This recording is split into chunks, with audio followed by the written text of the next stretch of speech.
গ্রামের সৌন্দর্য যতবার দেখি ততবার আমি মুগ্ধ হয়ে যাই। তাই তো ছুটে বেড়াই পথে প্রান্তরে মাঠে ঘাটে। শুধু আমিই নয়, প্রকৃতি প্রেমীরা সবাই এমন ছুটে আসে বাংলার রূপ দেখতে।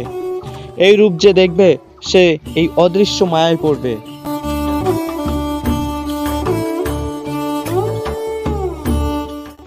যে মায়া ছাড়তে পারবে না কখনো বা কোনোদিন।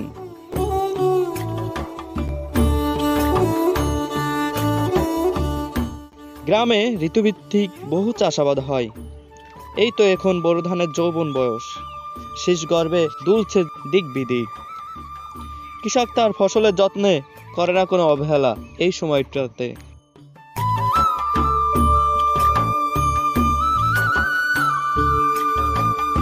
তাই তো অস্তগামী সূর্য দেখেও বাড়ি ফেরার তাগিদ নেই কৃষকদের মাঝে।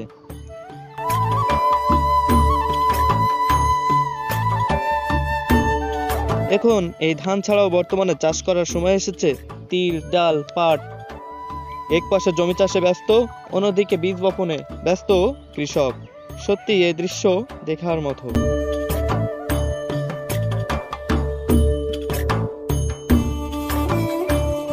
গ্রামের কৃষকরা রোদে পুড়ে বৃষ্টিতে ভিজে অক্লান্ত পরিশ্রম করে ফসল উৎপাদন করে।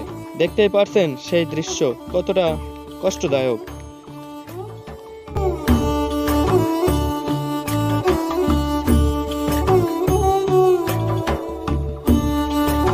এখন সময় গম কাটা, গম মাড়াইয়ের। যন্ত্রপাতি আধুনিকতায় সহজ হচ্ছে কৃষিকাজ। তাই তো জমি থেকেই গম মাড়াই করা হচ্ছে বর্তমান সময়ে। এতে শ্রম এবং সময় দুটিই কমছে।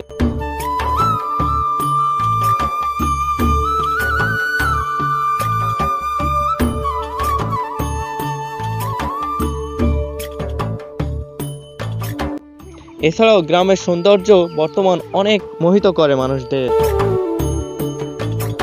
আপনি যদি প্রকৃতিপ্রেমী হন এবং প্রকৃতির সৌন্দর্য উপভোগ করতে চান তাহলে অবশ্যই আপনাকে এই গ্রামে ঘুরতে আসতে হবে। গ্রামের মাঠঘাট দেখতে হবে এবং এর সৌন্দর্য, সবুজের সমারোহ উপভোগ করতে পারবেন। এতে আপনার হৃদয় অনেকটা ভালো হয়ে উঠবে।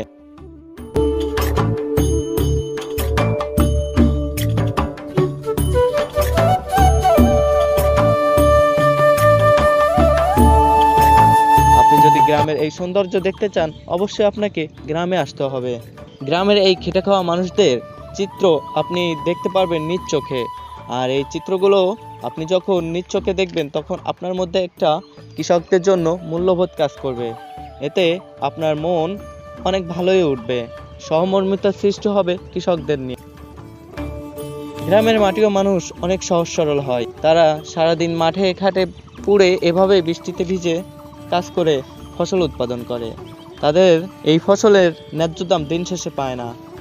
দিন শেষে যদি এরকম ফসলের ন্যায্য দাম পেত তাহলে কৃষকদের এই কষ্টটা অনেক গুণ লাভবান হতো। আপনারা যারা উপর মহলে আছেন তাদের এই বিষয়ে একটু তাগিদ দেওয়া উচিত, কারণ কৃষি বাঁচলে বাঁচবে দেশ।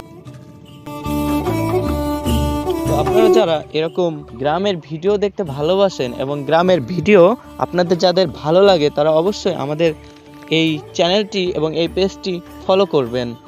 ধন্যবাদ সবাইকে। আশা করি আজকের ভিডিওটি আপনাদের ভালো লাগছে।